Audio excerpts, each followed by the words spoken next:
What's up, what's up? It's Joey Blush Response, and welcome to the latest episode of Sound and Structure. Today I'm speaking with France Jobin, one of my favorite experimental electronic composers. Let's get right into it. Hi, France. How you doing? Hey, Joey. I'm good. And you? Swell. Nice to see you again. Absolutely. Last time was in Korea, which was That's quite right. a fun trip. Yeah, where we cleared the breakfast table talking about physics. Yeah. And that's a perfect segue Yeah.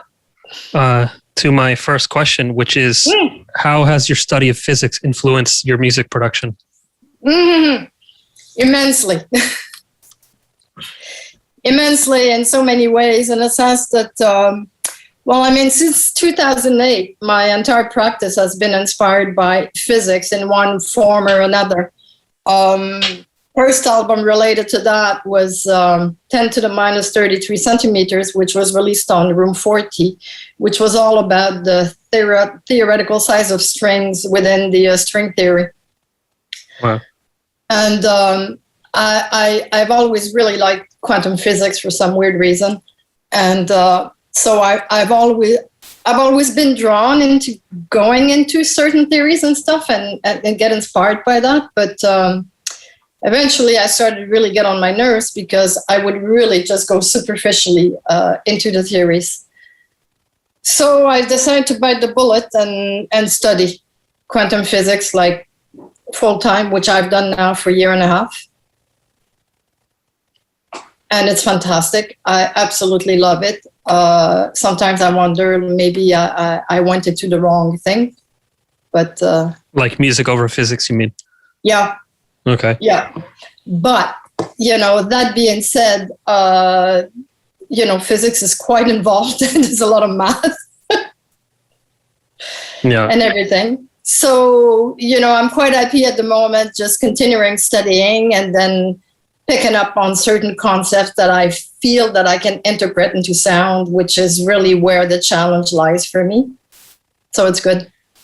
I've seen a couple, there's a modular company called 8X System, and they make a module called the Marble Physics, which is a modulator that emulates like a marble falling to the ground. So I was wondering if by the physics influence, you meant more stuff like that, as in the actual sound itself, or just the physics inspiring the concept behind the music? More really the theoretical quantum physics, which has really weird concepts, and that's what I like in terms of inspiring myself. To have, I really require in my head some kind of structure and some kind of concept before I start working on an album. Whether the listener knows about it or not, it's irrelevant. It's just something that I need to have before I start working on an album. So in that respect, it's definitely more theoretical physics and theories that are underlying now certain aspects of it, which I find interesting. Well, with that, I was reading up about the fluidity of time does not exist, which I quite like, by the way. And I wanted to know what the process behind that was. Oh, my God.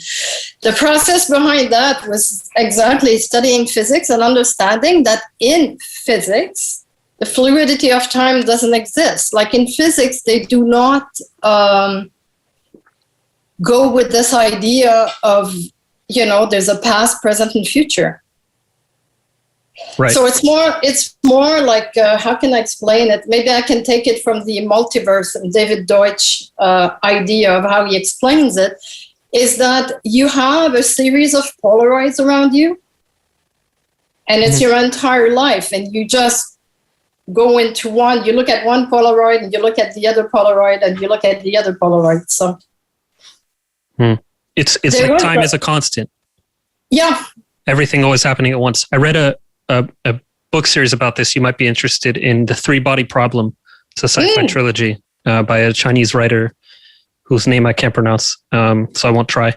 And has a lot to do with interpreting things on a fourth dimensional level rather than three-dimensional, like we're limited to. It's very physics-based, the entire thing. Yep.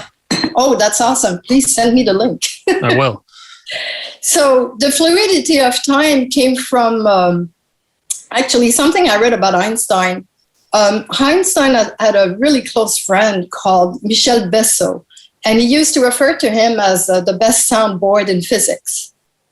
And when Bessot died, Einstein was quite, affected by that. And he wrote now a famous letter to the Bessot family. And he wrote something to the effect, how did he say this?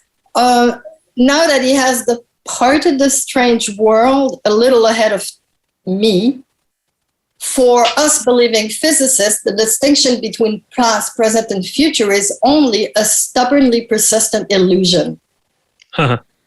So it just, it's a fascinating idea to think of time as a constant, rather past and present. And it gives a whole new meaning to be in the moment, because there's no such thing as the moment. Yeah, the moment is always passing. That's right. So I love it because, how do I reconcile this idea of the fluidity of time does not exist with a medium which works within time, which is music? Yeah. It would be interesting in a way to make a piece that a listener could drop into at any moment, in a way, like a looping type of thing. Exactly. With that said, for the release, what was the process behind the sounds? What did you use? How did you do it, if you're willing to share? I really love how it gets really saturated towards the end, especially. Yes. For this, the idea was, see, this is where I get myself into trouble. When I started working on this, since this was being released on Room 40, I wanted to use like field recordings and also a lot of the synths that I had access to when I went to MESS in Melbourne in 2019. So there was a mix of these things. And then I'm trying to think, all right, so I'm having to do this album, which obviously has a beginning and an end because it's an album. It's not like an installation, as you mentioned, this whole concept of walking in and out at any point, right? So what I decided to do is like I started making the tracks with a certain aspect of the beginning of the second track is using sounds that are at the end of the first track. Without people noticing that those sounds are coming back. Okay. So then you lose a bit of track of time that way. I mean, that's what I did with the fluidity of time. Yeah, and then of course it gets all saturated in the end because that's my interpretation of like there's nothing. So it's being erased away, washed away in a sense. Yes. So it's mostly field recording based? This one? Field recording based, and synths that I had to a synth that I use at MESS. I have to go and hold on. I'm just going to Google it because I can't remember. That's another problem of mine. But I kind of like when the album is done, I forget about it. So.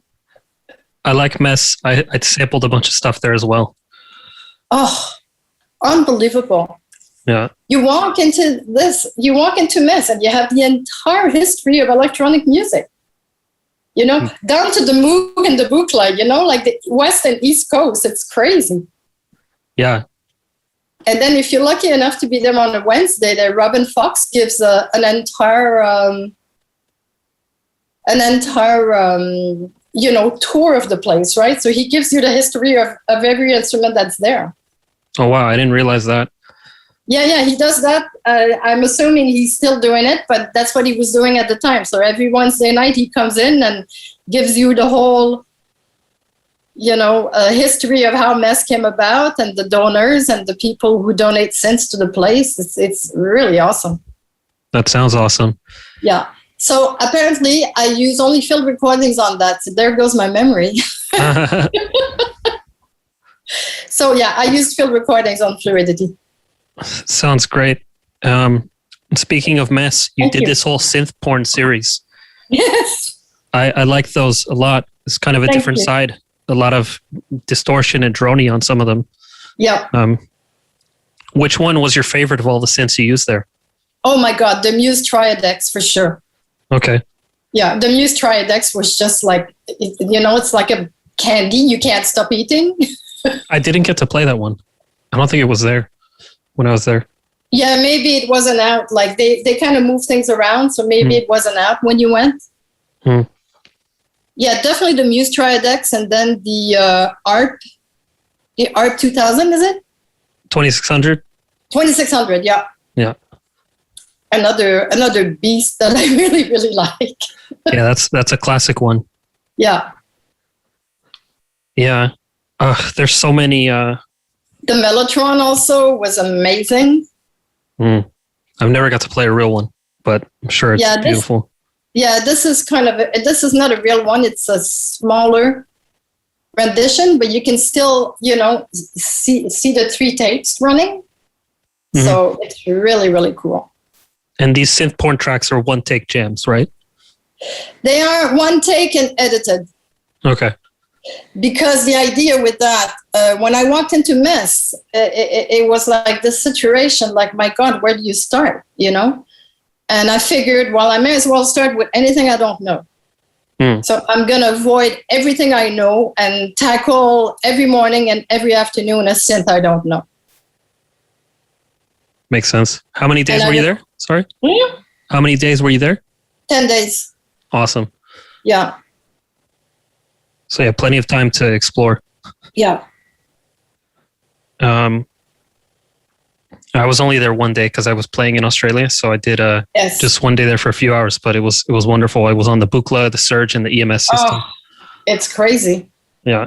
Did you see that big Italian GRP machine too? The A8, yes. I didn't use it there, but I have a friend who owns one, and I've used it at his place. Yeah. Really cool. Yeah. Kind of like a newer Moog ARP vibe in a way. Yeah. So I know you also did a Buchla 100 piece at the Ernst Krenek Institute, and I remember you were developing it when we first met.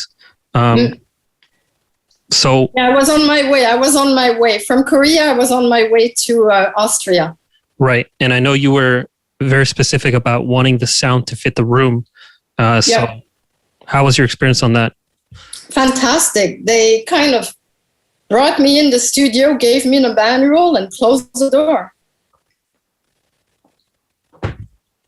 How many days did you prepare before the performance? 3 weeks. Okay. Yeah. Yeah, and that's available on YouTube, right? It is, yeah. Yeah, I'll post a link to that in the video description. Yeah. I really enjoyed that because I had to do. I did research on the composer Ernst Krenek, who is an Austrian composer, who's this Buchla 100 that belonged to him. And it's one of the first one that Don Buchla did commercially, but so much so that it doesn't say Buchla on it. It says San Francisco Institute. Oh, right. Yeah, CBS. Yeah, and it was delivered to Ernst Krenek house at the time where he lived in Palm Springs. Wow. Okay, so he was in California. Yeah, he was in California. Yeah. Okay, because I was going to say all the way to Austria would have been. Yeah. Yeah. I remember you saying you were making some techno-ish stuff. As far as I can tell, it hasn't come out. What's up with that? No, it hasn't come out yet. Okay. Are you still doing that? At the moment, not at the moment, but I need to get back to it. Actually, I had one of those. Techno-ish track on the synth porn series. Right. With the Euro rack. But no, I had to let that go because, not let that go, but it's gone a bit on the back burner because I'm busy with other projects. Mm-hmm. So this is like a project of my own. It's not been like someone that asked me to do this. So when other things pop up, then I have to put that on the back burner and then go back to it when I have time. What are you working on now?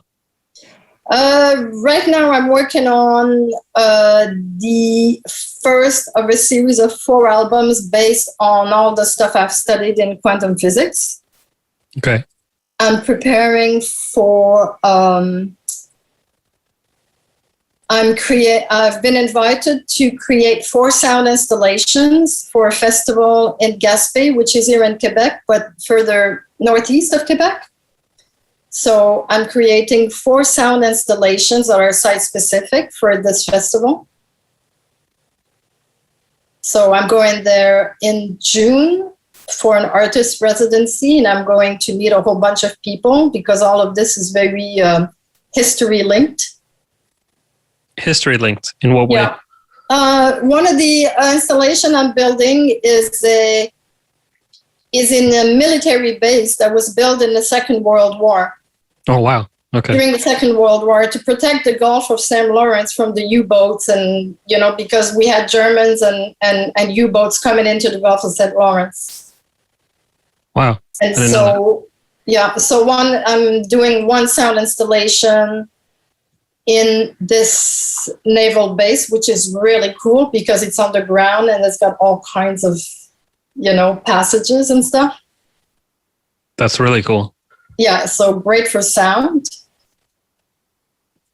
What sort of sounds are you preparing for that? Is it more field recording, more synthy? Yeah, it's all going to be field recording, so that's why I'm going there in June, because that's the big installation that I'm working with a visual artist who is local to the area. So his name is Jonathan Desjarlais. And after that, there's another installation in a lighthouse, which the lighthouse itself has a crazy story also. It was stolen, and then 3 crazy women fought to bring it back to Gaspé. And they managed to bring it back. So there's a lighthouse. I'm doing an installation in a church, and I'm doing an installation in in French you call that une fosse. It's a very renowned river for salmon fishing. And there's a trail that leads to it, and I'm doing an installation on the trail that leads to the fishing area. Oh, wow. Yeah. What kind of system are they going to have for projecting that? This will be only sound, and I will use USB speakers. Okay. Hidden in the bushes and stuff. Awesome. Yeah. So it's a lot of field recording. What are your typical processing tools for field recordings? For the actual recording or processing afterwards? Afterwards. Afterwards, Bitwig and Ableton Live. Okay. Yeah. Just the stock plugins in both? Yep. Absolutely. Mm. I'm a minimalist when it comes to that. If I can't work with the plugins that the software comes in, I feel that I have a big problem. Yeah, I mean, both those softwares are quite comprehensive when it comes to that. Yeah. Why do you choose one over the other?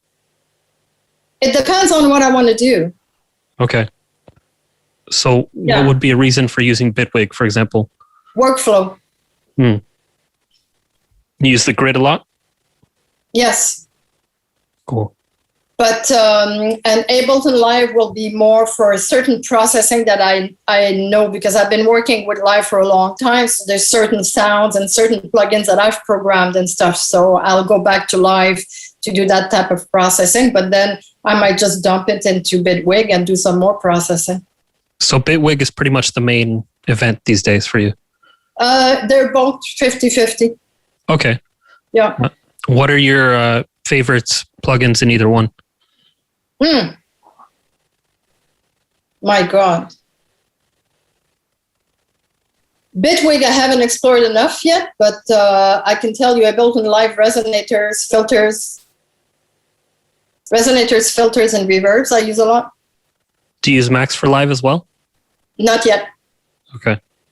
Not yet. That's another plan. It's another project that I need to explore. It's quite the rabbit hole to go down. Yeah, I can imagine. And Bitwig, actually, I've been working a lot more with connecting. I've been connecting this baby. Oh, nice. Yeah. So Bitwig works really well with Sensor. So that's actually what I've been focusing on with Bitwig is to get the bucla and the piano and stuff working on that. Awesome. And once I get a good understanding of that, I'm going to create my own layer. Oh, right, because you can make a custom. Yep. Awesome. Yeah, I was looking at getting one of those quite recently, actually. because there's a new Buchla 700 plugin for iPad. Yeah. And it has that support, so it might be one for me. Tea break. Yeah, coffee break here. It's really nice to talk to you. It's been a while. Oh, yeah, it's awesome. My God. Yeah. Let me see what's on my questions list here. Oh, I want the YouTubers to hear the story of the blues band and how you went from the blues band, how you went from the blues band to experimental electronics basically overnight. Yeah. Well, you know, I'm going to try and condense the story. Like, I'm classically trained piano, and I had a real problem playing classical music because I felt that I couldn't, you know, go hang out with the composer or have coffee and figure out what they had in mind when they actually composed the music. So I felt it was pretty much impossible for me to interpret what the composer wanted to say. So I gave up classical music, and through a bunch of circumstances, I ended up playing in blues bands, which is where I learned how to program sounds and so on.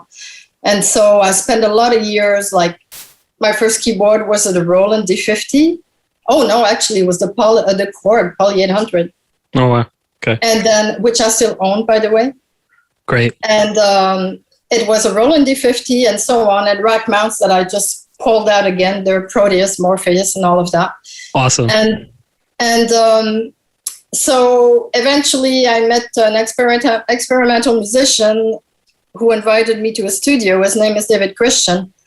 And he's like, okay, well, you know, you have really nice gear, so we should jam. And then I went to his studio and he started jamming. And I'm, you know, typical me in terms of when you join a band or whatever, and if you don't know what to play, you just listen until you figure it out. And so I listened to him for about 5 minutes, and then I started playing, and it was like instant in a sense that I felt like everything that I was trying to reconcile since age 12 with classical music and so on, I finally reconciled in the sense that this music felt like, okay, this is what I should be doing. So I went back to the blues band and I said, okay, I'm going to, you know, respect all the contracts we have until the end, whatever we signed, and then I'm out. And they're like, well, where are you going? What are you going to do? And I'm like, I'm going to do experimental music. They all looked at me like I just lost my marbles. They couldn't believe it. So that was the thing. That's such a great story. Yeah, and I never looked back. Yeah. Yeah, no, it was really instant, you know, like it immediately solved all the problems I had with music. It's nice to find that. I had kind of the same thing because I was also a classically trained pianist, and I went through a couple teachers who, you know, I didn't like to practice, and I was good enough to play the stuff, but I would never practice because I wasn't interested. And finally, my last teacher was like, all right, it's clear you don't want to do this. So I'm going to show you some improvisational stuff and we'll play free jazz. And he just would start playing a bass line. I'd be like, all right, play on top of this. And that changed my whole life. Like, oh, wow, okay, I don't have to play this boring shit. Yeah. It was great. You know, like this is funny because it goes back to moments, which I was saying before, that don't exist, right? Yeah. But there are, you get into these moments in life where it's like a major paradigm shift, right? Yeah, totally. And I don't know about you if you've touched the keyboard since, but I have not. I mean, I do. Because it's just like an easy set of fixed pitches, you know? Yeah. So, but I was pretty anti-keyboard for like the last 8 years. Yep. Yeah. And then it came around again because I was like, oh, it'd be nice to play a chord maybe. Yeah. And for me, see that when I have a piano sound and stuff in my sound, it's the only sound I don't process. Yeah. You know, like it will be a real clear piano note, you know? So you said you busted out all the old rack mounts. Are you using them in new productions? Or? Probably. Cool. Probably. I'm trying to figure this out because, again, it's time related, right? So I'm looking at now. What am I looking at now? I've got the Morpheus. I've got an old Deffer MS404 that I pulled out. Cool. And another, I can't remember the name of this machine, but I've got another mono modular that I'm using as well, and my little kit, my little lunchbox Erica synth as well that I'm going to use again. Nice. And so now, because I'm trying to tie in everything I've studied in quantum physics into these 4 albums, first album that will come out is on American label called Erototox Decoding. Okay. So that will be a vinyl that comes out. When is that? I'm working on the album now, so it's set to come out in January 2022, I think. Cool. And then you have a few more after that. Yeah, I have 3 more after that, related all to the same project, which is quantum physics.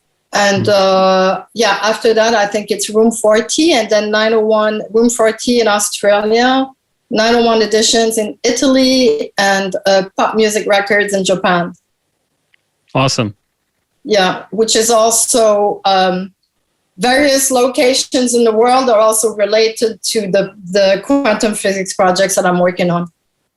I'm very curious to hear these. And I hope that when they do come out, we can all play them out again, be on tour. That would be nice, yeah. Yeah, worldwide release, worldwide tour. Yeah. So what's in your setup now besides the old gear you've busted out? Is there new stuff you've gotten recently, or has it been pretty consistent? No, it's been pretty consistent. The newest thing I got is the Sensor controller. Okay.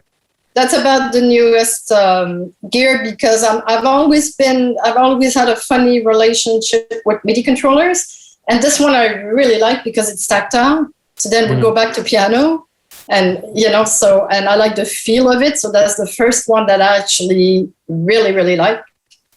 Yeah, it looks great. Yeah. I really got to get one. It's awesome. What do you usually control with it? I'll control the plugins. Yeah, I'll control the plugins, and I mean the regular stuff starts play, like sounds and so on, samples and the rest of it, because at the top of the layer, like you can see, like they pretty much, I don't know if you can see, but at the top of the layer, you have all that, the stop, play, and so on, which is very basic. But you can also program it to what you want, in terms of if you want to start certain samples individually and so on. But what I like is the fact that I can really control the plugins real time with touch, not with a mouse. Yeah, and it has pressure sensitivity as well, I believe. Yep. Yeah. And also position sensitivity, right? Position sensitivity and slide also, which is great, so there's a lot of stuff that can be done. I bet that would be really cool with the filters in the Morpheus. Mm-hmm. Yep. I have one of the old Emu samplers here specifically for those Z-plane filters because they sound amazing. Yeah. No, I believe it. So how much would you say your production is deliberate and how much is chance? I would say that the intent is always deliberate. And the sounds, when I do field recordings, right, I can record 20, 30 minutes if I let it roll, or if I'm walking around and I hear a sound that I really like, I'll record that, right? But essentially, what happens for me, it's really the sounds tell me what to do with them. I'm not really in control of that. I will listen to 20 minutes and I will program 200 sounds out of that, because I will edit to a certain something that I hear that I know that I'm supposed to do something with. And sometimes I'll just start working, and that is instinctive, totally instinctive. And that's about, I would say for sure, like the sound programming and all of that is at probably 95% of the work that I do. Cool.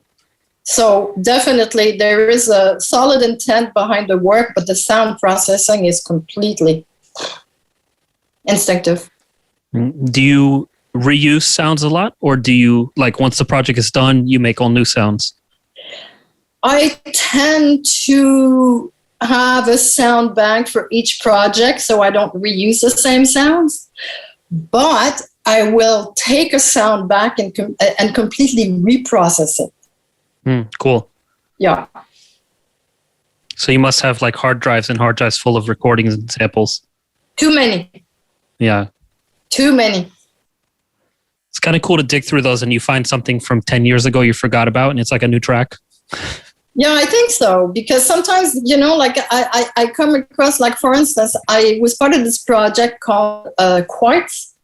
And somebody had programmed a software called Sine, which I absolutely love. But once the project was over, this was with 901 Editions, label that Fabio Perletta runs in Italy. And once the project was over, the software was never updated. And so OSs keep upgrading, and that particular software, which I love, was never upgraded. So I have one laptop with one very old sound card that I can run this software with. And this software is for archiving samples? It's for processing samples. Processing, okay. Yeah. I'm not familiar with it. Yeah, it's called Seek and Find, but I mean, it's impossible to find now, but it's a very old, now it's very old because I've had two laptops since, so that's at least 10 years old. There's a group I'm in on Facebook called Obsolete Music Software. Might be interesting for you. Yes. Yeah, I'll send you an invite to that later. But they have a lot of old stuff uploaded and it's really handy. Yeah. You ever use SoundMiner? No. Like, how do you organize all your field recordings and stuff?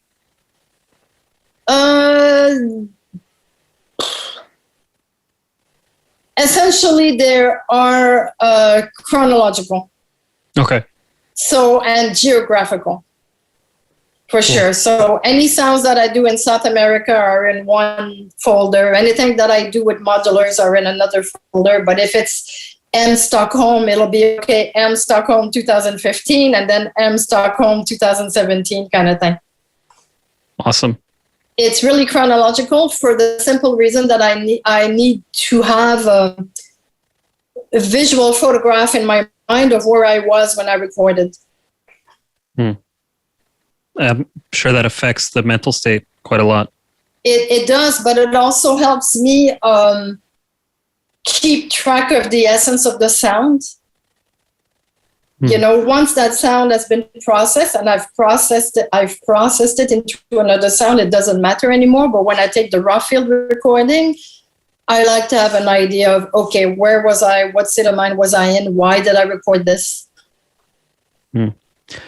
I know when we in Korea, you had a little pocket Zoom with you. Do you have a more like another field recording setup if you're doing something with a bit more time? Or yeah, I have. I've gotten since the Zoom 6. Is it? Yeah. H6N. Yeah. Yeah, that's right. Yeah, so that's what I'm working with now. Cool. It's a really good one. The little pocket Zoom was great for just do something really fast. And now this one with different attached microphones and binaural microphones and that kind of stuff, which is really good and handy for me now. You have all the different mics? Yep. Cool. Yeah, I have the H4 myself. I was looking at the Sony because Richard was telling me it was really good. Yes. But I'm so happy with the Zoom. I'm kind of like, I don't know. I'm happy with the Zoom too. And the 6 is quite nice. So, it's like, so long as I do like recording quad because I do a lot of stuff, stereo and panning. So it's really nice for me to get the stereo front and the stereo rear. So, because then I can process differently. And then it creates certain kind of nice little acoustic things for the ears. Yeah, I bet. I like that. Yeah. So I had one question from one of my Patreon patrons, and we touched on it before because he wanted to know if you were still using Bitwig. But he also wants to know if there's something you would like to see as software continues to grow and develop, like something that you feel is missing. The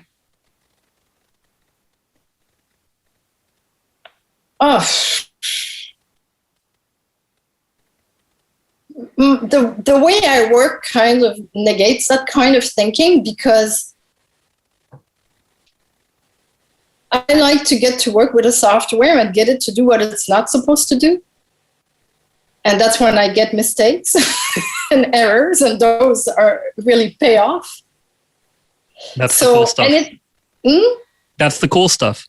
Yes. So in that respect, any like, to me, a software that would come up with better, obviously workflow is a big thing.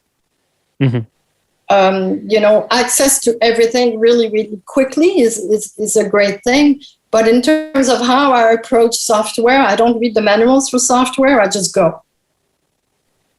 And I can tell you, for instance, like with Ableton Live, what happened to me. I had a neighbor who had a MIDI controller keyboard, and I borrowed it for the weekend, and I got really frustrated, and I just went like this on it, like on the entire thing, and it jammed the message MIDI, and then it got me that nice, clear sine tone that I've been trying to program for years, and this was just an error, and I was recording it, and it was perfect, you see? So awesome. Yeah. So, it's not really about how the software is being thought out for me. It's more about what can I get it to do that it's not supposed to do.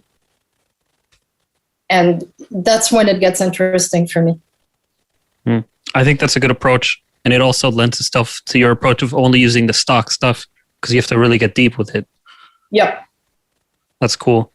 Well, that's part of the minimalist approach. Totally. Not too much gear. I want to hear about this quest for the pure sine tone. What's that about? Well,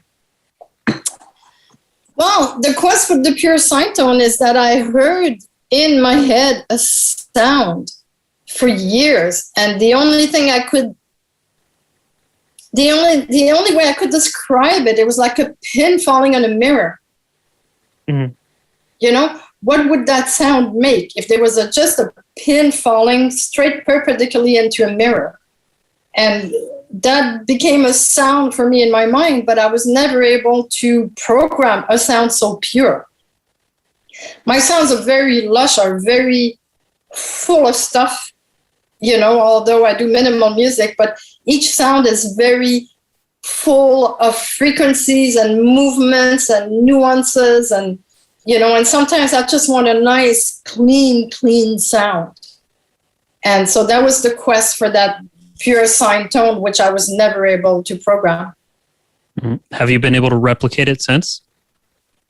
No, I just used that mistake. Like when this happened actually with the controller, then I started typical me. I'm like, okay, if I do this and I lean on the MIDI controller, let's try if I lean at the bottom and I lean at the top, right? And all the time I was recording.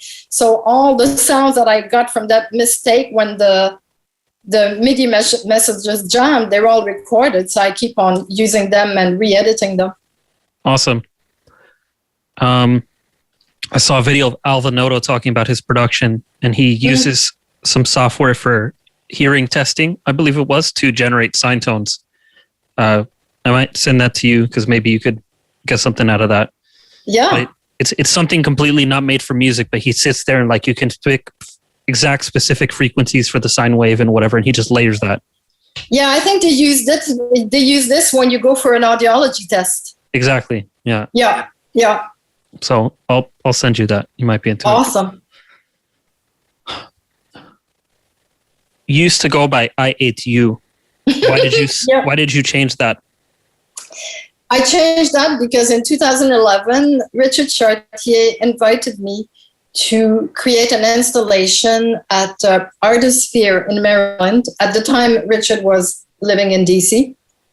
And this is also when Richard asked me to create an album for Line. Mm. And because we were going into this world of visual arts, because of this exhibit that he was curating, which was called Datasphere, I think. Oh, I have to double check that so I don't make a mistake. I'll check it at the end and make sure. And the invited artists were Ryoji Ikeda, Mark Fell, Andy Graydon, Caleb Kopak, and myself. And for the first release online and this installation, Richard asked me, do you mind going under your name for this? Mm.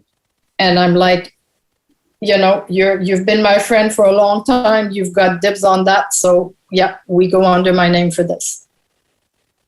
And it just worked from then on. Yep. Yeah, I think it was time to change at that point.